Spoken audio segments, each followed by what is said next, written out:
जिल्ह्याच्या धरण साखळीत सुरू असलेल्या मुसळधार पावसामुळे खडकवासला धरण पूर्ण क्षमतेने भरलंय। त्यामुळे धरणातून मोठ्या प्रमाणात पाण्याचा विसर्ग सुरू आहे। अशातच शहरातील एकता नगर भागात पावसाचं पाणी शिरलंय।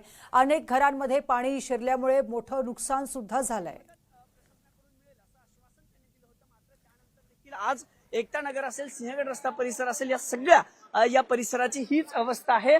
सगळे अधिकारी आता आपण पाहतोय की या पाण्यात उतरलेले आहेत। गुडघ्याभरपेक्षा अधिक पाणी केवळ इथेच नाही तर हा सगळा जो परिसर आहे तिथे एवढंच पाणी जे आहे ते साचलेलं पाहायला मिळते। आणि आता जो खडकवासला धरणाचा पाण्याचा विसर्ग आहे तो 47,000च्या आसपास केला गेलेला आहे। आणि खडकवासला धरण साखळी क्षेत्रात अजूनही रिमझिम पाऊस सुरू आहे। सगळे दरवाजे धरणाचे उघडलेले आहेत आणि त्यामुळे जर पुन्हा जर गरज पडली तर पुन्हा पाण्याचा विसर्ग प्रशासनाकडून वाढवण्यात आला। आणि म्हणून या सगळ्या नदीकाठच्या परिसरांना आता अलर्ट जो आहे तो प्रशासनाकडून देण्यात आलेला पाहायला मिळतोय। कॅमेरा पर्सन सचिन हंचाटेसह अभिजित पोते, न्यूज 18 मराठी, पुणे। पुणे शहरासह जिल्ह्यात मुसळधार पाऊस सुरू आहे। पुणे शहराला आज पावसाचा ऑरेंज अलर्ट देण्यात आलाय। पुण्यातील भिडे पूलही पाण्याखाली गेलाय। खडकवासला धरणातून मोठ्या प्रमाणातून पाण्याचा विसर्ग सुरू आहे। पुणे शहरासह पुणे जिल्ह्यात आणि घाटमाथ्यांवर आज सकाळपासून मुसळधार पाऊस जो आहे तो सुरू आहे। आणि आता खडकवासला धरण जे आहे ते 100% भरले। त्यामुळे खडकवासला धरणातून मुळामुठा नदीपात्रात पाण्याचा विसर्ग जो आहे तो सुरू करण्यात आलेला आहे। आणि आता हा नदीपात्रातला पूर्ण जो रस्ता आहे शहरातला तो पूर्णपणे पाण्याखाली गेलेला पाहायला मिळतोय। खरं तर दुपारी 2 वाजता जो विसर्ग वाढवण्यात आला तो वाढवून अजून 35,000 क्युसेक पाण्याचा विसर्ग या मुळामुठा नदीपात्रात करण्यात येणार आहे। त्यामुळं प्रशासनानं जी नदीकाठची गावं आहेत किंवा नदीकाठची जी शहरातली घरं आहेत त्या सगळ्यांना अलर्ट जो आहे तो प्रशासनाकडून देण्यात आलाय। ही सगळी दृश्य तुम्ही पाहताय की मोठ्या प्रमाणात पाण्याचा विसर्ग खडकवासला धरणातून आता नदीपात्रात केला आहे। नदीपात्रातली सगळी वाहतूक पूर्णपणे बंद करण्यात आलेली आहे। कारण नदीपात्राच्या रस्त्यांवर अक्षरशः नदीकाठात दुतर्फा भरून पाणी वाहतंय। ही रस्त्याची अवस्था आपण बघतोय की अक्षरशः गुडघाभर पाणी या सगळ्या नदीपात्रातल्या रस्त्यांवरती आलेलं पाहायला मिळते। आणि म्हणून रेड अलर्ट जो आहे तो घाटमाथ्यावरती आहे। त्यानंतर आज दिवसभर मुसळधार पावसाची शक्यता जी आहे ती वर्तवण्यात येते। प्रशासनाकडून देखील जे आहे ते अधिकारी या सगळ्या परिसरात तैनात करण्यात आलेले आहेत। जे दिवसभर असाच पाऊस असेल म्हणून अग्निशमन दलाचे अधिकारी असतील किंवा प्रशासकीय अधिकारी या सगळ्या नदीपात्रात तैनात करण्यात आलेले आहेत।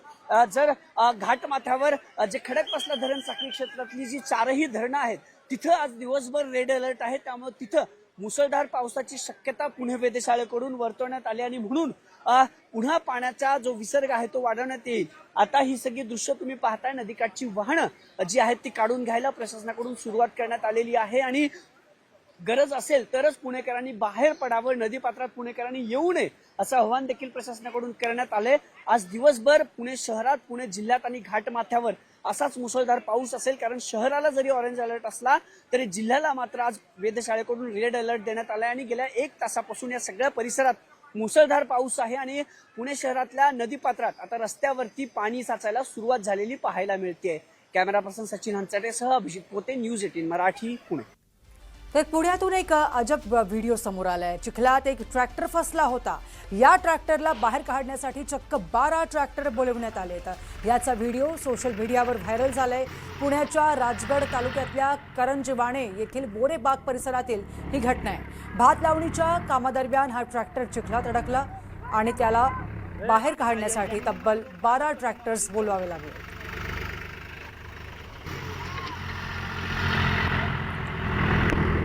तर एका ट्रॅक्टरला काढण्यासाठी तब्बल 12 ट्रॅक्टर्सची मदत इथे घ्यावी लागली आहे।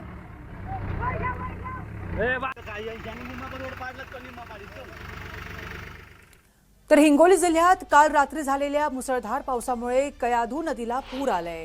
कळमनुरी तालुक्यातील सोडेगाव या गावाजवळच्या पुलावरून पुराचे पाणी वाहत आहे। त्यामुळे हा रस्ता वाहतूकसाठी बंद झालाय। या पुरामुळे नदीकाठच्या शेतामध्ये पुराचे पाणी गेले। या पूर परिस्थितीचे ड्रोन कॅमेऱ्याने घेतलेले व्हिज्युअल्स खास न्यूज 18 मराठीच्या दर्शकांसाठी।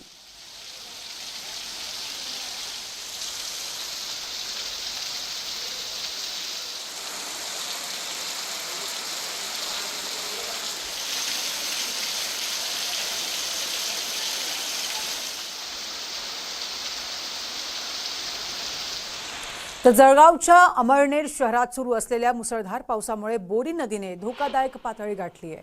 पुराच्या प्रचंड प्रवाहात पाण्याचा ट्रॅक्टर वाहून जात असल्याचा धक्कादायक व्हिडिओ समोर आलाय. पुराच्या प्रवाहात पूल पार करत असताना हा टँकर वाहून गेलाय. नदी पात्रातील अनेक देवदेवतांची मंदिरे सुद्धा पूर्णपणे पाण्याखाली गेली आहेत.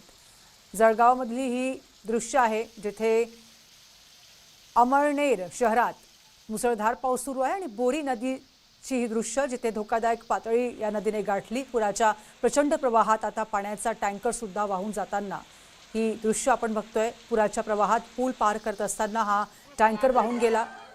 नदी पात्रातील अनेक देवदेवतांची मंदिरे सुद्धा पूर्णपणे पाण्याखाली गेल्याची दृश्य आपण बघतोय. जळगावमधील ही दृश्य आहे जिथे नदीला पूर आलाय आणि या पुराच्या पाण्यात एक टँकर वाहून जातोय.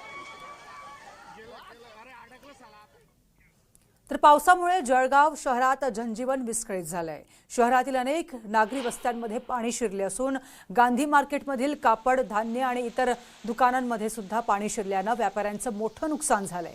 महापालिकेकडे वारंवार तक्रार करूनही दुर्लक्ष केल्याचा आरोप येथील व्यापाऱ्यांनी केलाय.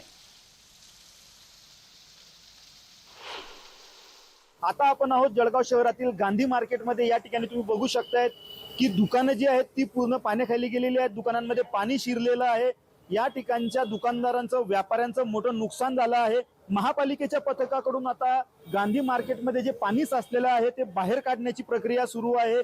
मागील 1 ते 1.5 तासापासून या ठिकाणी पाणी बाहेर काढण्याची प्रक्रिया सुरू आहे. आपल्यासोबत काही दुकानदार आहेत गांधी मार्केटमध्ये. आपण त्यांच्याशी संवाद साधूया की त्यांचं कशा प्रकारचं नुकसान झालेलं आहे. दादा, काय सांगाल, काय नुकसान झालेलं आहे आपलं? माझे दुकान आहे गांधी मार्केटमध्ये, महादेव मेस फेअर म्हणून ते आमचे सर्व कपड्यांची दुकानं आहे. Jeans pant, shirt, T shirt असे सर्व काही दुसऱ्या दुकानांमध्ये सर्व खाली पाणी गेलेले आहे आणि सर्व माल ओला झालेला आहे.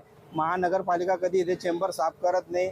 आम्हाला कधी आठवत नाही की इथे चेंबर साफ करायला आलेले काही नाही. यांच्या या निष्काळजीपणामुळे ह्या सर्व दुकानदारांना नुकसान सहन करावं लागते. आम्ही शासनाला आणि महापालिकेला, इथल्या स्थानिक आमदारांना बी विनंती करतो की तुम्ही आमचे शासन दरबारी या व्यथा मांडा आणि आमचं नुकसान भरपाई आम्हाला सर्व दुकानदारांना काही ते काही याचं भरपाई द्यावा अशी आम्ही सर्व मार्केटकडनं विनंती करतो. आणि आपल्या चॅनलच्या माध्यमातून मी त्यांच्यापर्यंत ही बातमी पोहोचावी आपल्या सर्वांना ही विनंती करतो की ही नुकसान. आपण काय सांगाल नेमकं? आमची बी कपड्याची दुकान आहे. पूर्ण मार्केटमध्ये पाणी भरलेलं आहे. पूर्ण मार्केटची हालत खराब झालेली आहे. तेव्हाचे आमच्या इथे मार्केटचे चेंबर साफ होता नाही आहे. आम्ही प्रशासनाला दरवेळी विनंती केली आहे की हे चेंबर साफ करायला पाहिजे. त्याच्यामुळे पाणी अटकलं आहे. आज पूर्ण पाणीमध्ये आमचा कपड्यांचा पुरा माल खराब झालेला आहे. आम्ही प्रशासनाला हीच विनंती नुकसान झालंय साधारण नुकसान तर आता दुकान काही उघडली नाही आहे कारण पूर्ण पाणी भरलेलं आहे मार्केटमध्ये. तरी आता कसं आहे, हे थोडं मार्केटमधून पाणी कमी झाल्यानंतर दुकान उघडल्यावरच समजेन का काय झालं काय नाही. आणि प्रशासनाला हीच विनंती करतो की आम्हाला पूर्ण सहकार्य करावं. दादा, आपलं काय असलं दुकान होतं, कसं नुकसान झालेलं आहे? आमचं साड्यांचं दुकान आहे आणि 2 दुकान आहे. गेल्या 1.5 दिवसापासून जे असेल पाण्याने हाहाकार करून टाकलेला आहे. आणि इथं वेळोवेळी जी असेल प्रशासनाला आम्ही अलर्ट करत असतो की चेंबर दुरुस्त करा. पाण्याची ही जी असते दुर्दशा असते तर त्यामुळे आमचं वारंवार नुकसान होतं, पण त्याकडे असेल दुर्लक्ष होतं. विजय वाघमारे, न्यूज 18 मराठी, जळगाव. जळगाव जिल्ह्यातील पारोळा तालुक्यातील देवगावमध्ये झालेल्या मुसळधार पावसाने गावात हाहाकार माजवलाय. अवघ्या काही वेळात झालेल्या संततधार पावसामुळे गावात पुराचे पाणी शिरून 30 ते 35 घरांची पडझड झाली असून अनेक कुटुंबांचे नुकसान झालंय. पुराच्या पाण्यामुळे घरातील जीवनावश्यक वस्तूंचं मोठ्या प्रमाणात नुकसान झालंय. ग्रामस्थांनी प्रशासनाकडे तात्काळ पंचनामे करून नुकसान भरपाई करण्याची मागणी देखील केली. जळगावच्या पारोळा तालुक्यात जर बघितलं तर सकाळी मुसळधार पाऊस आणि अतिवृष्टी झाली. या पारोळा तालुक्यातील देवगाव शिवारातील भयावह परिस्थिती दाखवण्याचा मी एक प्रयत्न आपल्या समोर करतोय.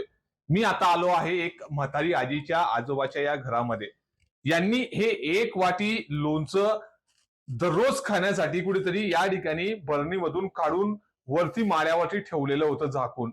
मात्र असं न होता या घरामध्ये तब्बल जर बघतोय तर फक्त आता हे 1 वाटी लोणचं या ठिकाणी शिल्लक राहिलेलं आहे.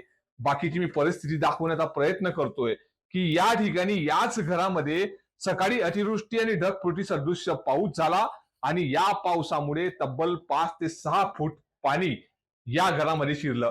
या घरामध्ये होत्याचं जे पण काही सामान होतं ते सगळं नव्हतं झालं. मात्र आता फक्त एक वाटी लोणचंच या ठिकाणी या आजीबाईच्या घरात शिल्लक असतानाचं चित्र आपल्याला दिसून येत आहे. बाकीचं जे संपूर्ण साहित्य आहे, संसारपूर्वी साहित्य असतील, घरामधले राशन असेल, चूल असेल, गॅस असेल, हे संपूर्णतः या ठिकाणी वाहून गेल्याचं चित्र मी दाखवण्याचा या ठिकाणी प्रयत्न करतोय. देवगाव शिवारामधील जर बघितलं तर या ठिकाणी प्रथमच तब्बल 30 ते 35 घरांचं मोठं पडझड नुकसान झालेलं आहे. नाल्याला आलेला पूर या सरळ सकाळच्या सुमारात या ठिकाणी घरामध्ये शिरला आणि या घरामध्ये आपण बघतोय संपूर्णतः चिखलच चिखल आपल्याला या ठिकाणी दिसून येतो आहे. या परिसरामधील तब्बल 30 ते 35 घरं पडझड झाली आणि या पडझडीतून संपूर्णतः घरामधील संसारोपयोगी साहित्य हे पाण्याखाली गेलं. आपण आजीशी बोलण्याचा प्रयत्न करूया. आजी, काय झालं सकाळच्या सुमारात? पाणी आलं आणि घरामध्ये काय झालं, काय परिस्थिती? सकाळचे 7 वाजेपासून पाणी चालू होतं. आमच्या घरात कंबर इथलं पाणी होतं. माझ्या 10 बकऱ्या बी गेल्या. मग आतमजुरी करायची 20,000 होते ते बी गेले. काहीच दान भांडे संसार काहीच राहिलं नाही मला. आमचे आज म्हणते सकाळचे आम्ही बुके तशी बटलेले आहेत. सर असं आहे, मग सकाळपासून काही खाल्लं नाही तर कसं राहतं, मग ते वाटतं तर काहीतरी खायला पाहिजे होतं बा. मग आता पुढचं काय करावा तर ते मुलांनी काय? ते बिस्किट खाल्लं त्यांना, सकाळपासून काही नाही. अद्याप तहसीलदाराच्या व्यतिरिक्त जिल्हा प्रशासनाचे कुठलेच या ठिकाणी वरिष्ठ अधिकारी येऊन पंचनामा देखील केला नाहीये. तर अद्यापही 4 वाजेपर्यंत या ठिकाणच्या नागरिकांना अजून अन्नाचा कण देखील या ठिकाणी मिळाला नाहीये. हीच विदारक परिस्थिती आता या देवगाव शिवारातील दिसून येत आहे. नितीन नांदुरकर, न्यूज 18 मराठी, जळगाव.